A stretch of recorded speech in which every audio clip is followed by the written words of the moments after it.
Welcome to Fertility Cafe, the home for every conversation exploring alternative family building through IVF, surrogacy, egg, sperm, and embryo donation.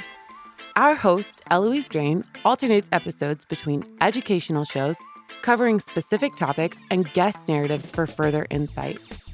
For a mastery, understanding, and confidence in all things alternative family, subscribe to Fertility Cafe. Hey there. Welcome to episode 84 of Fertility Cafe. I'm your host, Eloise Drain. There's a reason why I encourage everybody involved in family building to own their journey. Whether you're an intended parent, surrogate, or egg donor, you have to know going in that this may be a challenging road. It's easy to feel overwhelmed by all the factors that are out of your control in the third-party reproduction process. And that's why it's so important to realize what is in your control so you can feel like a proactive participant at every stage of the journey. This show is all about taking the reins by advocating for yourself. Self-advocacy is the ability to speak up for yourself and ask for what you need, allowing you to have control over important decisions that affect your life. In this episode, we're going to talk about why everyone in the third-party reproduction process, intended parents, surrogates, and egg donors, need to advocate for themselves to ensure the entire journey is as successful as possible. For me, this is not about empowerment, which is given to you from someone or something outside of yourself.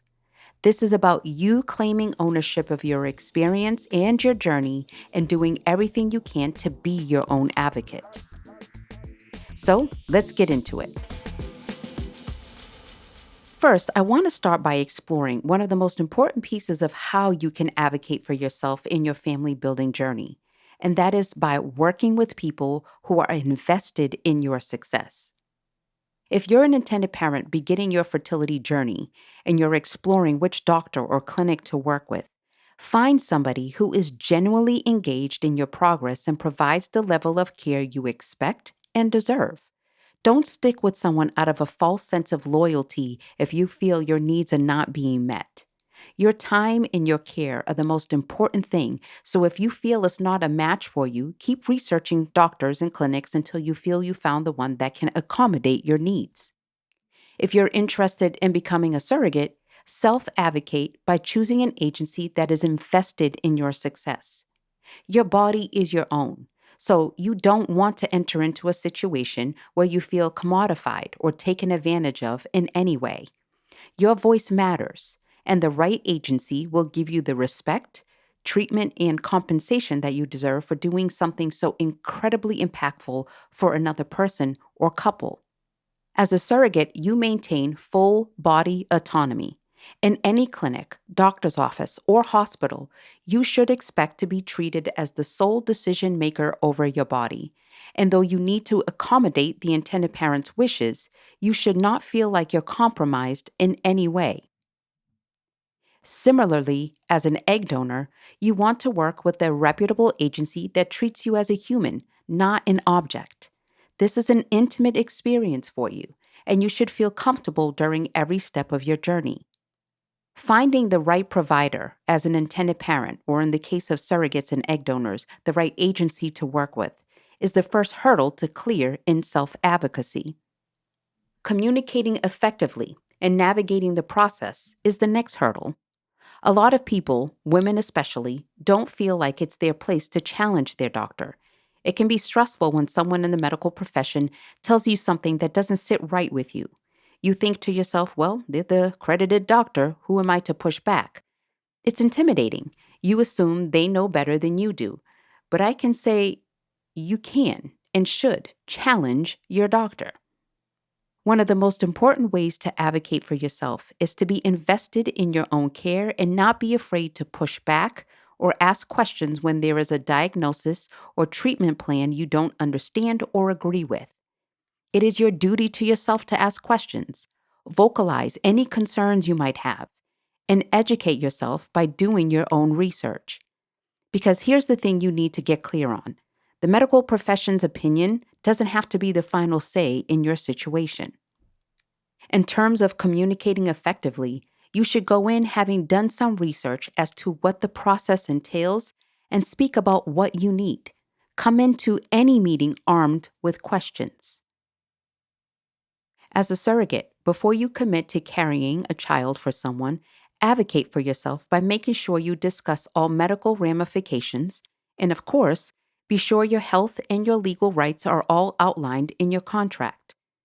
You'll want to ensure that issues such as prenatal care appointments, invasive prenatal testing, medications prescribed, and vaccinations given are all discussed and agreed on.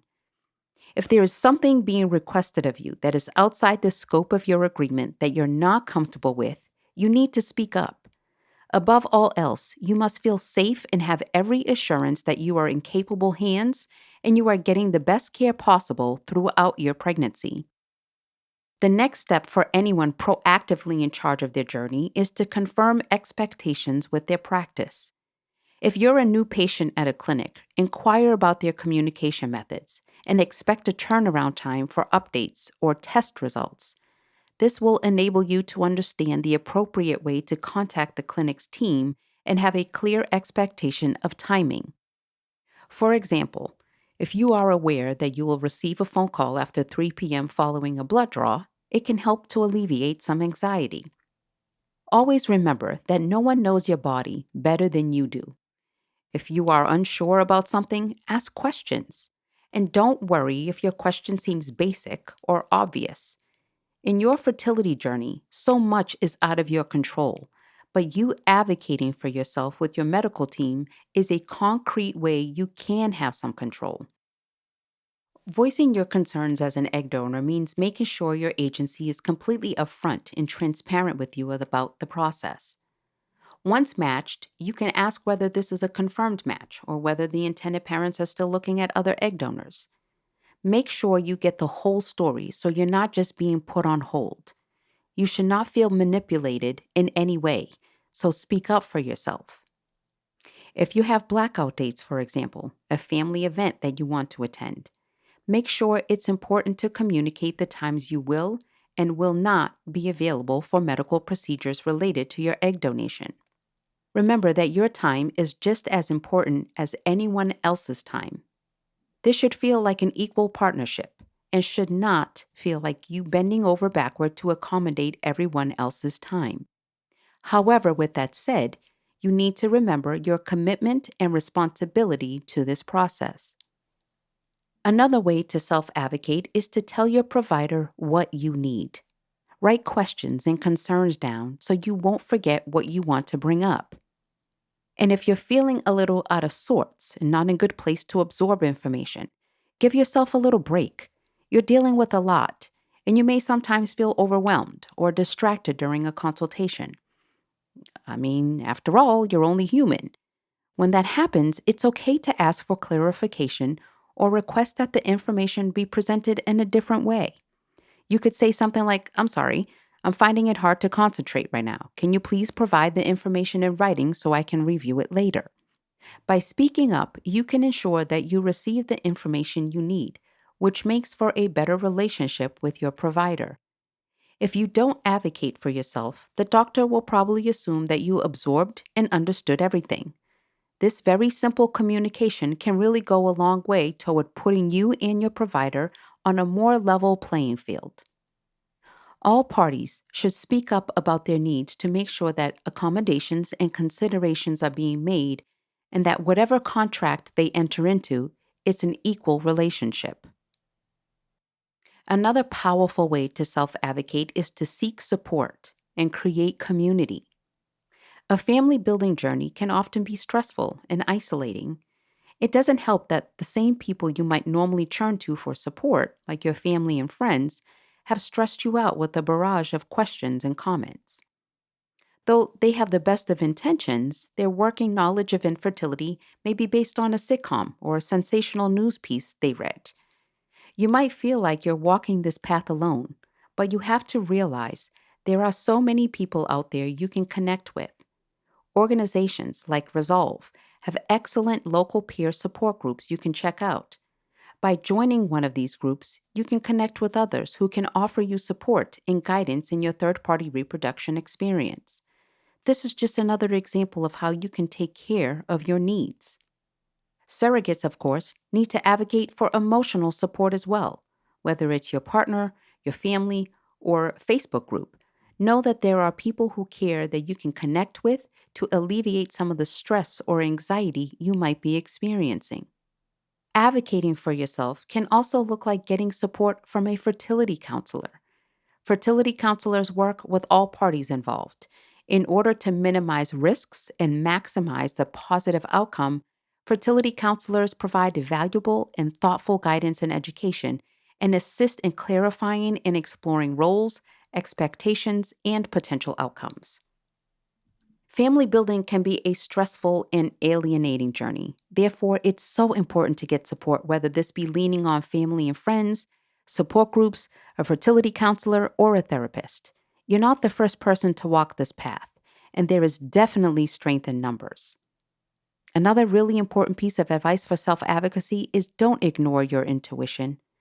Oprah has talked so much about trusting your intuition, and it really resonates with me in my own life. Learning to trust your instincts, using your intuitive sense of what's best for you, is paramount for any lasting success. Tune into the still small voice of your intuition. As Oprah says, it's really more of a feeling than a voice, a whispery sensation that pulsates just beneath the surface of your being. All animals have it. We're the only creatures that deny and ignore it. If you've ever been told by your medical provider that your pain or discomfort is normal and that there is nothing you can do about it, you are definitely not alone. It can be challenging to advocate for yourself under these circumstances, but you should always trust your intuition, especially when it comes to your body and your health. Unfortunately, this is a relatively common experience for women. For example, women are prescribed less effective painkillers than men and often have to wait longer in emergency waiting rooms before being treated. And it's common for women to be told that their pain is all in their heads or that they are worrying too much, and if you would just relax, the problems would go away. The fact is, if you have a feeling that something isn't right, it probably isn't.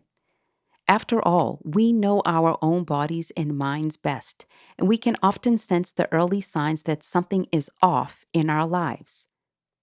This applies to women pushing through their fertility journey, dealing with doctors, clinics, and other specialists. And it also applies to surrogates and egg donors. If people seem genuinely invested in your health and wellness, that comes across. And it works the other way. If you get a bad vibe about an agency or a couple and you suspect being played, listen to that feeling. And again, advocate for your needs. Ask pointed questions. Get the facts. And if you're not satisfied that they have your best interest at heart, walk away. At the end of the day, when you're armed with information, best practice suggestions, and you've done your best to optimize communication and support, you become your own best advocate to ensure your needs are met and your mental and physical health is preserved. Thank you so much for listening. If you found this episode helpful, please rate Fertility Cafe on your favorite listening platform and share this episode with anyone you think could benefit from hearing it. Tune in next week for another amazing episode on Fertility Cafe. Until then, remember, love has no limits. Neither should parenthood.